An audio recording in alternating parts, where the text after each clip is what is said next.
ఏలకై నీవు చూపిన కృపలకై వందనం యేసయ్యా, వందనం యేసయ్యా,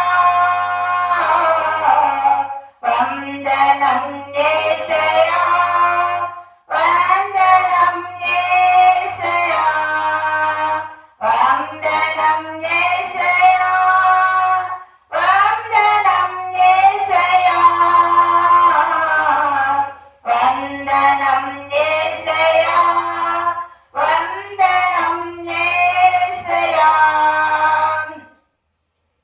ఏ పాటి వాడనని నేను నాన్నెంతగానో ప్రేమించావు, ఆంచలాంచలుగా హెచ్చించి నాన్నెంతగానో ప్రేమించావు.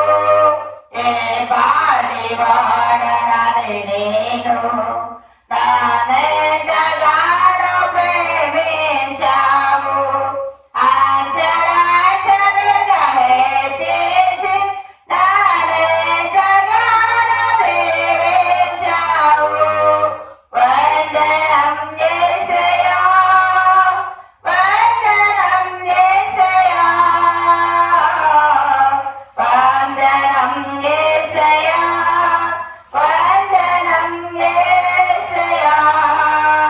బలహీనుడనైనాను నీవెంతగానో బలపరచావు, క్రీస్తు మహిమ శౌర్యములో ప్రతి అవసరమును తీర్చావు.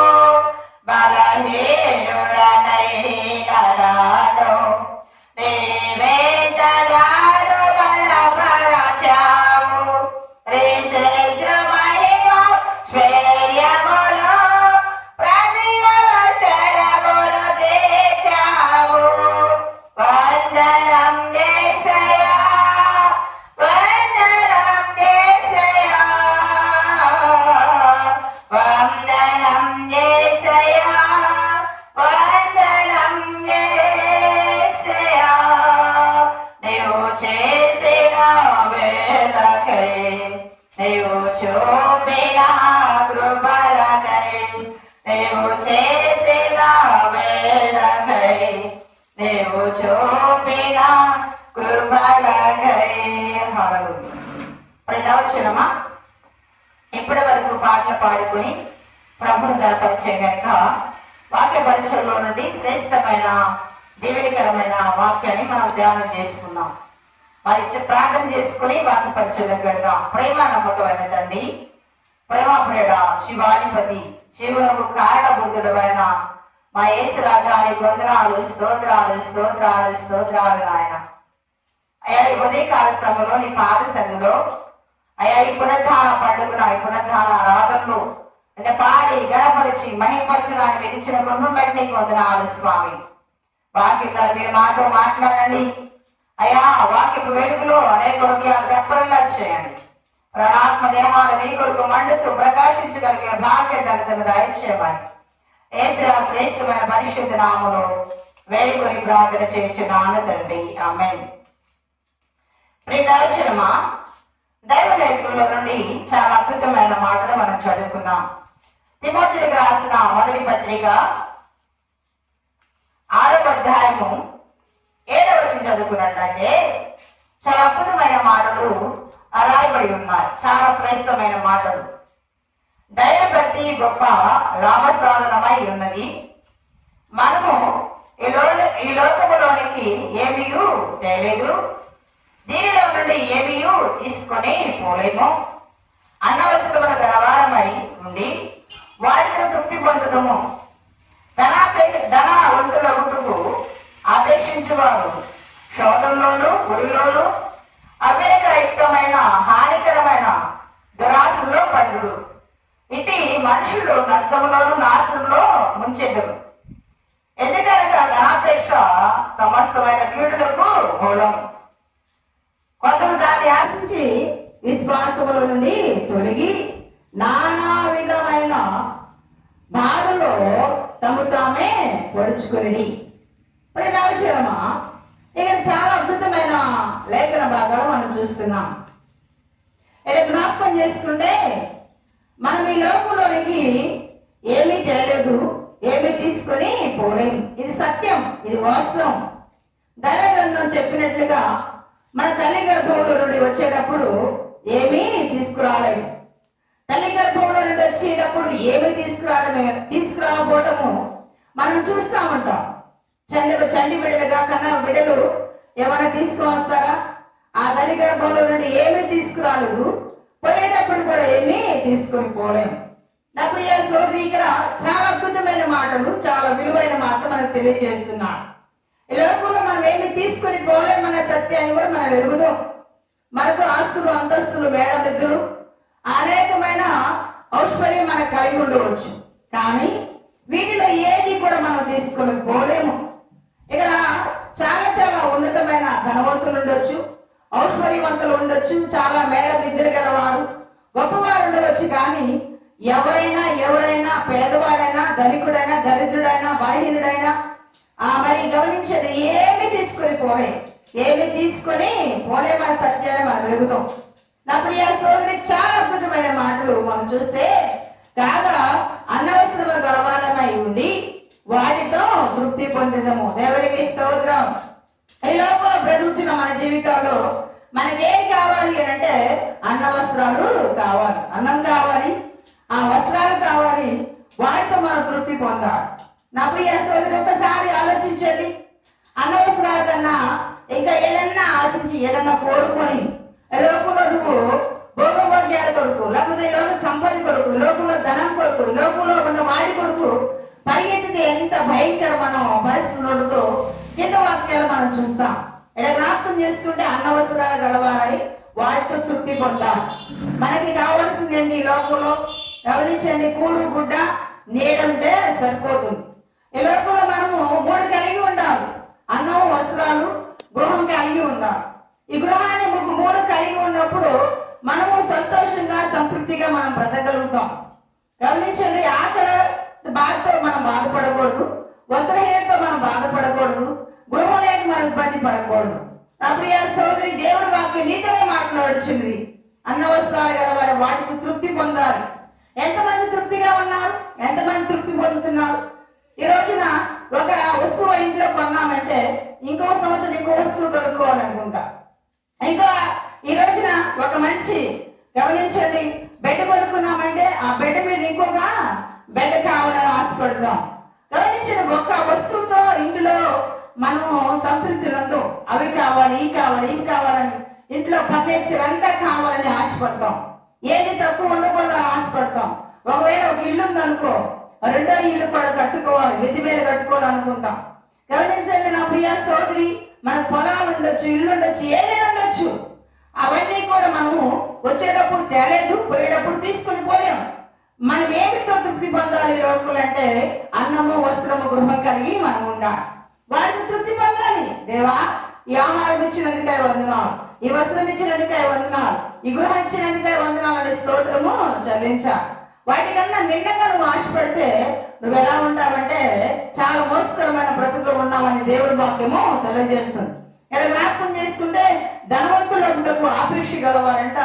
ధనవంతులు కావాలి, ధనం ఎలాగైనా సమకూర్చాలి, ధనాన్ని ఎలాగైనా చేకూర్చుకోవాలని ఆశపడుతూ ఉంటారు. ఈరోజు దొంగతనాలు చేస్తున్నారంటే వాళ్ళకి ఆహారం లేక, లేకపోతే వస్త్రాలు లేక, లేకపోతే గృహం లేక కాదండి, వాళ్ళు మంచిగా ధనికులు కావాలని దొంగతనాలు చేస్తూ ఉంటారు. చాలా మంది అక్రమైన సంపాదన కొరకు ఏదో రీతిలో డబ్బును సమకూర్చాలని చాలా మంది ప్రయత్నాలు చేస్తూ ఉంటారు. నా ప్రియ సోదరి, నా ప్రియ సోదరుడా, ఈ లోకంలో సంపాదించడానికి, ఆస్తులు, ధనవంతులు కావడానికి, మరి ధనవంతులు ధనం సమకూర్చుకోవడానికి మనుషులు ఆరాటపడుతున్నారు.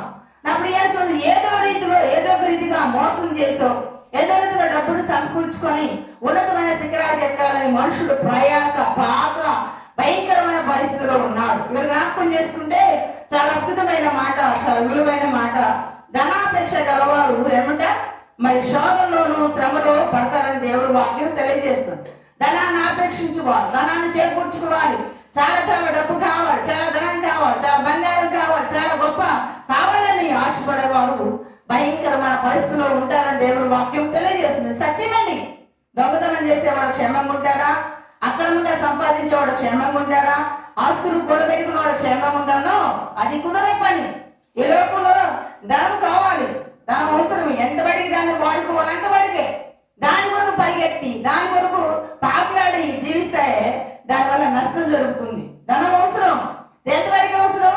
మన అవసరం తీర్చా, మనకు కావాల్సినవి కావాలి, కానీ ధనమే దేవుడు అని. అందుకే ఒక మాట అంటాడు, డబ్బే పరమాత్మే, డబ్బే పరమాత్మ అంటారు ఈ లోకులు. ఆ ధనాన్ని చూడగానే వాళ్ళు ఏం చేస్తారంటే అది కళ్ళకద్దుకొని అదేదో గొప్ప ఇదిలాగా భావిస్తారు. క్రైస్తవ బిడ్డలుగా మనం అలా చేయకూడదు. ఎందుకంటే ధనం మన కాళ్ళ కింద ఉండాలి, దేవుడు మన తల మీద ఉండాలి. దేవుడుగా మనం ఆ డబ్బును పూజించకూడదు. ధనాన్ని ఆశిస్తే ఏమవుతుందంటే చాలా అద్భుతమైన మాట, ధనాపేక్ష గల వారు శోధనలోను ఉరిలోను అవివేకమైన యుక్తమైన హానికరమైన దురాశలో పడుదురు. వాటి మనుషులు ఏంటంటే నష్టంలోనూ నాశనంలో ముంచివేయబడతారంట. నా ప్రియ సోదరులు, ఎంతో భయంకరమైన పరిస్థితులండి. ఈ మాట చదువుతుంటే భయం వేస్తుంది. ధనం కొరకు పాల్గొత్తి ధనం కొరకు ఏదో ఒక మోసం చేసి ఈ రోజున చాలా మంది కిరాయి తీసుకొని అప్పులు చేస్తూ ఉంటారు. 10 లక్షలు 20 లక్షలు మరి గమనించారు, కోటి రూపాయలు మనుషులు బట్టి మరి బేరాలు అడిగి మరి వాళ్ళు చంపేస్తూ ఉంటారు. ఎంత భయంకరమైన పరిస్థితి. ఆ ధనం తెచ్చుకొని ఆ మనుషుడు నెమ్మదిగా ఉంటాడా? నెమ్మదిగా ఉండడు. అతడు కలవర పడుతూ ఉంటాడు. ఆ చంపి వ్యక్తి అతని ఎందుకు వచ్చినట్లుగా, అతను ఎన్నో ఇబ్బందులు పెట్టినట్లుగా ఎన్నో రీతిలుగా అతడు ఆలోచిస్తూ ఉంటాడు. దాన్ని బట్టి ఆ కుటుంబానికి నెమ్మది ఉండదు, వాళ్ళకి నెమ్మది ఉండదు, భయంకరమైన పరిస్థితి వస్తుంది. నా ప్రియ సోదరి, ఈ రోజున ధనం కోసం తల్లిదండ్రులు చంపే వాళ్ళు ఉన్నారు, ధనం కోసం పిల్లలు చంపే వాళ్ళు ఉన్నారు. ఎందుకమ్మా అంటే మా ధనం అంతా ఖర్చు పెడుతున్నాడండి మా కుమారుడు, ఆ కుమారుడిని మేము వదిలించుకుంటే మా ధనం అంతా మా సొంతం అవుతుందని. ఏమైనా పోత తీసుకెళ్తారా అంటే ఏది తీసుకెళ్ళరు. నా ప్రియ సోదరి, మనం జ్ఞాపకం చేసుకోవాల్సింది ఏంటంటే తల్లిదండ్రులు అంట ఈ మధ్య కాలంలో ఒక వార్త గమనించండి. తల్లిదండ్రులు ఆస్తి పంచలేదని, ఆస్తి ఇవ్వలేదని తల్లిదండ్రుల్ని డాక్టర్ పెట్టి తొక్కిస్తున్నాడు. వాళ్ళు కేకలు వేసుకుంటూ వీడియో తీస్తూ ఉన్నారు. కేకలు వేసుకుంటూ అరుస్తూ ఉంటాయన్న, అయ్యా మమ్మల్ని చంపొద్దు, అయ్యా మమ్మల్ని చంపొద్దు అంటే ఆ త్రాగుబోతు ఎక్కి డాక్టర్ మీద గమనించాడు, తల్లిదండ్రులు తొక్కించి చంపేశారు. ఎందుకు ఈ పరిస్థితి జరిగిందంటే ధనం ధనం ధనం. ఆ ధనాన్ని ఇవ్వలేదని ఆ త్రాగుడికి వ్యసనానికి గురైన వ్యక్తి తల్లిదండ్రులు చంపేశాడు. ఈ రోజున ధనాపేక్ష గలవారు చాలా గురిలో పడిపోతారంట. ధనాపేక్ష గలవారు శోధంలో పడిపోతారంట. ధనాపేక్ష గలవారు అవేకయుక్తమైన పడిపోతారంట. ధనాపేక్ష గలవ హానికరమైన అనేక దురాశల్లో పడిపోతారంట. ధనాపేక్ష సమస్తమైన కీడులకు మూలం అని తెలియజేస్తుంది. నా ప్రియ సోదరి, డబ్బు మనం ఎప్పుడు అది అవసరానికి మాత్రమే ఉపయోగించుకోవాలి, కానీ దాన్నే దేవుడు అని అదే మన గొప్ప అని భావిస్తే ఒకరోజు నష్టపోతాం. ఈ రోజున నా ప్రియ సోదరి, దేవుని వాక్యం చాలా సత్యం, అది వాస్తవం, అది నిజం. చాలా అద్భుతమైన మాట. ధనాపేక్షను ఆపేక్షించేవారు సమస్తమైన కీడుల్లో పడతారంట. ఆ నానా విధమైన శోధనలు వస్తాయంట. నానా విధమైన బాధల చేత తాము పొడుచుకొని చచ్చిపోతారంట. ఎందుకు వచ్చింది కారణం, ఎందుకు వచ్చింది ఈ పరిస్థితి అంటే ధనాన్ని ఆశించి, ధనాన్ని చేకూర్చుకొని, ధనాన్ని సంపాదించుకొని కుటుంబంలో ఈ ధనం చుచ్చు పెడుతుందండి. ఆ కుమారుల మధ్య కోడల మధ్య గమనించండి, కుమార్తెల మధ్య శుచి పెడుతుంది. కుటుంబాలు విడిపోవడానికి, సంసారాలు కూలిపోవడానికి ధనమే కారణం. చాలా మంది భర్తలు సంపాదించలేదని భార్యలు మరి గమనించండి ఖర్చు పెడుతున్నారని కొందరు ఈ రీతిగా మనుషులు భిన్నాభిప్రాయాలు ఉంటారు. కొంతమంది ఎట్టుంటే కొంతమంది అట్టుంటారు. ఎందుకంటే ధనాన్ని సమకూర్చుకోవడానికి మనుషులు ఏదో రీతిలో ప్రయాసపడుతూ ఉంటారు. కానీ నా ప్రియ సోదరి, నా ప్రియ సోదరుడా, నా ప్రియ దేవుని బిడ్డ, ఇక్కడ చాలా అద్భుతమైన మాట. వీటన్నిటిని పక్కన పెట్టి మనం ఏం చేయాలంటే ధనాపేక్షను చంపివేసుకోవాలి. అది తుప్పు పడుతుంది, అది మనం వదిలిపోవాలి. ఒకరోజు మనము దాన్ని విడిచి వెళ్ళిపోవాల్సిందే. ఈ లోకంలో మనం ఎంతకాలం బ్రతుకుతాం? కొన్ని రోజులు, కొద్దికాలం బ్రతుకుతాం. ఆ తర్వాత ఆయన ఎదురు వెళ్ళాల్సిందే కదా. ఈ ధనాన్ని బట్టి, ఈ లోకంలో ఉన్న పరిస్థితులు బట్టి మనం ఇబ్బందికరంగా ఉండకూడదు, ఉండరాదు. కాబట్టి మనం ఏం చేయాలంటే ధనాపేక్షను చంపివేసుకొని అవసరానికి వాడుకోవాలి, అవసరం లేకపోతే దాచుకోవాలి. కానీ అందుకంటాడు చాలా అద్భుతమైన మాట, మీ పిల్లల కొరకు మీరు ధనాన్ని సమకూర్చండి అంటాడు. మీరు ధనాన్ని సమకూర్చున్నాడు, కానీ ఆపేక్ష కలిగి దాని ఎంబడి పరిగెత్తకో అనలేదు. ధనాన్ని సమకూర్చండి, ఆస్తులు సమకూర్చండి అని చెప్పాడు. కానీ ఎక్కువగా వాడి కొరకు పరిగెత్తి వాడిని సంపాదించుకోవడానికి ఏదో పాడి పనులు, ఏదో అక్రమైన పనులు చేసి ఆ సంపాదన అంతా తెచ్చుకొని బిడ్డలు పెట్టుకుంటే ఆ బిడ్డలు క్షేమంగా ఉంటారా? ఆ బిడ్డ ఆరోగ్యవంతులుగా ఉంటారా? ఆ బిడ్డ దీవెనకరంగా ఉంటారు?